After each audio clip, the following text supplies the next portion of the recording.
Now I want to move into the next panel, all about Web3. Now, some people might be asking, what is Web3? Think decentralization. Think ownership of your own data and deciding what you do with your own data. Let's learn more during the next panel. I'd like to invite our moderator, Laila Hmaidan, investing correspondent at Insider, as well as our panelists, Hassan, Lydia Chiu, Michelle Beyo, and Nicole Colwell. Welcome. We are so excited to be here today. I'm an investing reporter for Business Insider, now known as Insider, and I cover a lot of Web3. And I've been to so many conferences for crypto and Web3, and this is the first one that is a channel towards women. So this is incredible and amazing, just because I think this technology is going to benefit women a lot, especially women all over the world. And so before I start off here, I'm actually going to define the difference, because we use a lot of buzzwords in this industry, and sometimes people are like, oh, what does that mean? So Web 1 was the very first platform of the internet. That was the one that was read-only. That was all you can do. And then Web 2 came along, and it was, you can interact with it like social media. But then now Web 3 is here, and Web 3 is ownership and trust. And this is an incredible thing if you really think about it, because it removes the monopolization of mega companies, mega tech companies that own everything, including our personal data. So that's the beauty of Web 3. Now I'm going to give the floor to our speakers to each introduce themselves very briefly so you know who they are. Good morning, everyone. I'm Nicole Colwell, and I'm EVP, Chief Alliance Officer at Persaga Foundation. We're one of the sponsors today. We're a Layer 1 blockchain, and I'm also the founder and leader of our We Saga, Women Empowering Saga Women's Initiative. Hi, my name is Michelle Beyo. I'm the CEO and founder of Finavator, which is a payments and open finance consultancy largely focused on driving innovation across North America. I'm also the interim president of the Open Finance Network in Canada, and also working with multiple different organizations to drive diversity, women in payments on their global council, and really just trying to hope the future of finance is better and more diverse than the current finance infrastructure. Hey everyone, my name is Lydia Chiu. I am Vice President of Business Development at Ava Labs. I also oversee our Blizzard Ecosystem Fund, which is a venture-style fund with over 200 million in capital to invest in projects building on Avalanche. And Avalanche is a Layer 1 blockchain that is also Ethereum compatible and brings two innovations to the space. One is the third generation consensus algorithm, and also the ability to build your own blockchain using a feature called subnets, and it offers settlement times less than a second. If you think about how credit cards settle in 30 days, ACH transfers settle in 2 to 3 days, it kind of offers a lot of flexibility and innovation in the space that requires really high volume, fast settlement. Good morning. My name is Hassan. I'm a founding partner at Perceptive Capital. I started my career in Goldman Sachs, where I learned just how quickly broken the financial ecosystem is. The scales are weighed in favor of those that have over those that do not have. I believe decentralized finance and Web3 is the future. Decentralized finance is going to change the landscape of economic opportunity for men and women, and I'm excited to talk about it today. Thank you. That's amazing. So we have people from the tech side and the finance side on this panel. And the first question that I want for us to talk about is, what is decentralized finance and how is it different from centralized finance? Sure. Centralized finance is the finance that every one of us knows. It's a bank, it's a credit card company, it's a mortgage company. It's an intermediary that sits between us and lenders. So when you deposit your money into a bank, what that bank does, Chase, Bank of America, Wells Fargo, they take that money and they lend it to people. They lend it to people who want to buy a home, they lend it to people who want to buy a car, they lend it to people who want to make credit card purchases. They collect the majority of that interest, and you get 1, 2, maybe if we're lucky now, 3%. They keep the majority of that for them and their shareholders. Decentralized finance takes that model and flips it upside down. What if there was no intermediary? What if I, as a lender, wanted to deposit my capital and lend it to anyone, anywhere in the world? This market, this decentralized finance market allows that. There are companies today will allow anybody in the world to put collateral in the form of any type of digital asset, any collateral that they want, and they can make loans. They can take out these loans. These loans and the interest payments get paid directly to those who are lending. So we can make microloans to women all over the world. We can make loans to anyone who wants to start a business. There's no credit card check. There's no identity check. There's no invasive opportunity. There's no invasion into our privacy. It is an opportunity for anyone in the world to access financial markets without having extreme amounts of capital. And it's not just in lending. It's in exchanges. It's in market making. Every single financial paradigm that exists today in the traditional financial world, there are those being built in the decentralized financial ecosystems, and they allow anybody with the same access that we in New York have access to today. And that's my job. My job is to help investors find and access these opportunities. Yeah, I would just add that, in light of recent events, if people are keeping up with the latest collapse of the FTX exchange, which is a centralized exchange, the problem with that was there were terrible internal controls. Customer deposits were lent out when they weren't supposed to have been used in such a way. And that really goes against the ethos of Web3 and decentralized finance. What blockchain technology enables, decentralization enables, is that you get to own your assets.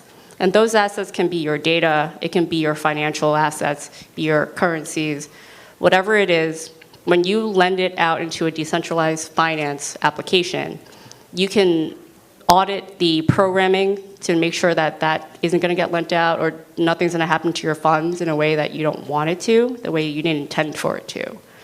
And so it also enables new products to be offered in areas that traditional banking systems don't build into. One of the things that we're doing with Avalanche and the Lemonade Foundation is offering parametric insurance to sub-Saharan subsistence farmers. That is a place where traditional insurance providers just don't have products available, but they're able to use blockchain to offer insurance in the case of climate catastrophes. So it enables new products and new opportunities for people who have been underbanked or unbanked completely. So I will jump to the next question now. This panel, the Web3 Future, is female. So I want to ask Michelle and Nicole, if you're not a technologist, but you want to get involved in this space, especially for young girls right now, what are ways to get into this space and create a future in this industry? Yeah, I think, I've been in many industries in my life. I started in telco for 6 years. I was on online shopping for 8, and then I was in prepaid and payments for 3, and blockchain for 1, and digital identity. And now I run my own consultancy. And I think what it takes for women to get involved is there's so many free networks and places for you to learn. Women in blockchain, women in digital identity, women in fintech, where you can go and learn about something. And I think with the pandemic, it allowed access to this knowledge in all of these conferences that used to be too expensive or exclusive.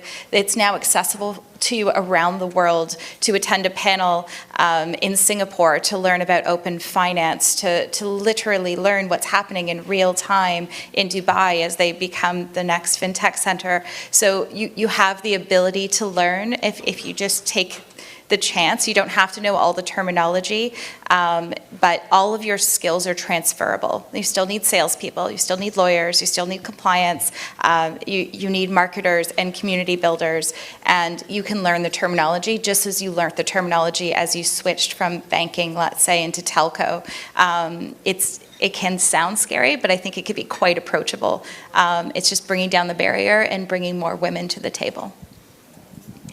So, Michelle, I completely agree with that. I think one of the great things about Web3 is there are so many opportunities and so many opportunities to learn. So you don't have to be a technologist to get into Web3. I'm evident at that, even though I have a career of 25 years in the IT industry working for companies like GE and Hewlett-Packard Enterprise. But I'm not a techie. I'm tech savvy, obviously, but not a techie. And I think those transferable skills, they go over into Web3. We're building businesses. We're building new companies and new foundations. So we need people in marketing and sales, just like you said. The educational opportunities are there too. And that's one of the reasons we started WeSaga, is because we wanted to provide access to education, especially for women, to make it an open, accessible place for those opportunities, for your projects, for funding. We have open source technology. Our blockchain is open source, so it's free. Anyone can access it. That equity, that accessibility is what makes Web3 incredible. And it's an exciting time too. I equate it kind of when you were talking about Web 1, 2, and 3. This is like Web 1. When we first got online, we went on to read. We went on to find information. And then all of a sudden we could start connecting with people. And we never knew that we were going to be booking our flights online back in the day, right? Some people are kind of thinking, what do you mean you couldn't book your flights? But this was new technology, and that's what I see for Web3. It is, you don't have to have a tech background to get into it, but if you want to, you can get curious about it and start to learn a little bit more. That's what I did. I was a little hesitant about Web3 and blockchain, but I allowed myself to get curious, start to learn a little bit more, and then I started putting the pieces together, and I'm like, this makes sense. So I think that's the biggest thing, is get curious. There's plenty of opportunities to learn, and there's plenty of opportunities and roles within Web3. So where can someone get started? Let's say, and what can we in the space do to help more women come into the space? So like I said, I mean, there's tons of educational opportunities out there. There are events online, and I think it's just starting to ask the questions, starting to do a little research.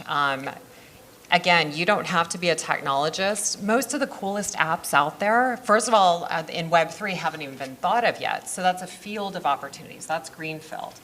But I think, too, those apps don't come from the technologists. They come from people who have ideas and who are knowledgeable about their area of expertise. And they're like, we need this. That's where it all starts. There could be a better way. So asking those questions, kind of bring your ideas to life. You can find developers. You can find people to help make that happen. So that's what I say. Get curious, start doing some research, and go from there. I want to ask our speakers as well, what opportunities for applications do you think there are? What types of applications do you think the world needs right now and that can be built in the Web3 space? And we'll go back to Ali. Sure. Before I touch it, can I just offer some insight Absolutely. on the last one? I think the common reaction over how do we get more females into this space, there's a very common answer, which is business development, sales, marketing, and that kind of just highlights over the important factor here, which is we're not getting enough girls who are applying into jobs. We post jobs all the time at our hedge fund. We're a hedge fund, we're not a tech company, and most of the applicants that apply are males, and I believe it's just because of a lack of educational opportunities for females. We need to be encouraging females, and this is something I plan on doing myself as I have more children, to enter into engineering jobs, to not just offer them the same path that everyone else has. Because we have people who help on accounting, we have people who help with legal, but there are very, very, very, minute level of females who are actually building and coding into this ecosystem. And until we do that, all the other stuff doesn't really matter as much, because those are the people who are building, the people who are making the decisions, tend to be males. And if we want more females to build these applications that we want to invest in, we need to encourage more educational opportunities at the engineering schools. And I think that's something that just isn't talked about enough.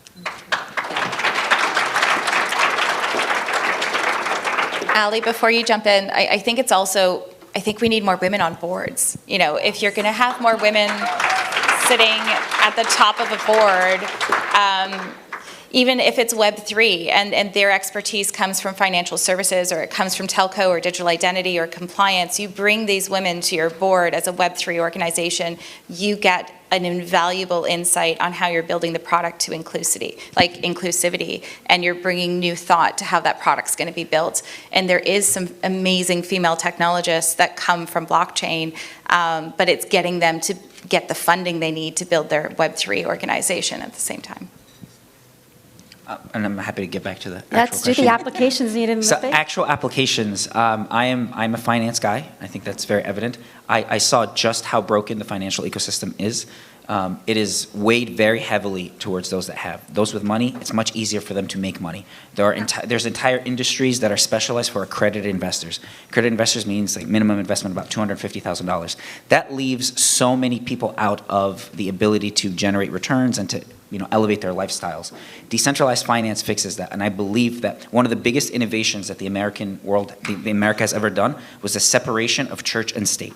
That was really one of the biggest political innovations of America. This next evolution of decentralized finance, of Bitcoin specifically, is the separation of money and state. No one has really done that. No one has really thought that way. Today, the state has the complete monopoly over the ability to create money. They take that money, they create it, and they spend it as they see fit without us and our ability to have any input into that. Decentralized finance, the applications that I'm most interested on, are the ones that take away that power from the state, that allow the people, the ones who hold the assets, the ones who hold the dollars, the ones who hold the wealth, to be able to see transparently how it's spent, how it's created, set the rules on the number of units that there's going to be to curtail this inflation problem that we're seeing. And I'm mostly focused, and I believe Web3, the biggest evolution that we're going to have, it's not going to be in social media, it's not going to be in like really cool esoteric ways to book flights. I believe it's going to be financial applications that are truly global, don't require a social security number, don't require even a username or a password. The ability for anybody to access financial products anywhere in the world with any dollar amount without having all these guardrails and barriers to entry. Lydia, I'd love to hear your thoughts on this. Yeah, the DeFi value proposition is abundantly clear. And to kind of build on top of that, going back to the ownership of your assets, of the content you create, right? You can expand that into arts, you can expand that into music, just content creation, and kind of taking away the power that Web2 tech platforms have over their users right now. The data that you have, you don't get to monetize it. In fact, once you put content out onto these platforms, into the world, it actually stops being yours. The platforms have the ability to monetize what you've created. So I think, creating a protocol where content creators are able to still continually own everything that they put out in the world and reap more of the economics of the work that they've done is something that it will drive the gig economy or the creator economy to a whole new level, because you kick out the middlemen who are kind of monetizing the content that they're creating way better than the actual artists can, as an example. And my final question, and I'm going to throw it to anyone who wants to answer this, how can we bring this great technology to women in parts of the world that don't have access to banking? Yeah, I think when you look at a place like the Ukraine, there's people who can't get access to financial services in the midst of a war or a government takeover. Their house is no longer owned by them because they don't have the paper record, or the record doesn't matter anymore. You look to the Holocaust or something, the land would be put onto a digital record that will be held and recognized around the world. So I think it's taking a point where financial services, that if you're coming in from the Ukraine and you have no financial status when you're coming into Canada or the US or wherever country you're going to now save your family and try and rebuild, this should be the Web3 that allows you to access this, because from the way that the infrastructure will be set up, it will allow for inclusion. Versus exclusion, because you're a new citizen and therefore you have no record, no credit history, and though you could have had millions in your previous country, you can't qualify for a $500 credit card. So I think this starts to break down that barrier and inclusivity from a larger level. Amazing. Nicole, I'd love to hear your thoughts on this. So I was actually thinking about what Ali was saying about bringing more women in and more women-led projects. And one of the cool things that we have is through our initiative that we're running is we have quite a few women-founded projects. In fact, I have Michelle Duplessis here from My Data, who she started a business that secures your data. You own your data, you can rent it out, and you have that ownership, though. You decide what you want to do with it. We have a couple of other women-led projects. I'm very proud of these that are building on our chain. It's really exciting to see that and to see that momentum and that drive with these women-led projects. And In fact, we have a group of, it started led by an 18-year-old, recent high school graduate, freshman in college, who decided, I'm going to become a developer. She went and took a course, got certified, and she started a project about animal rescue. It's exciting to see these things because we think of the financial and all the business applications, but there's so many other applications out there, so many exciting times in this industry. Incredible, and I think our time is up. So a round of applause for our speakers. Thank you so much, guys, for joining us today. Thank you.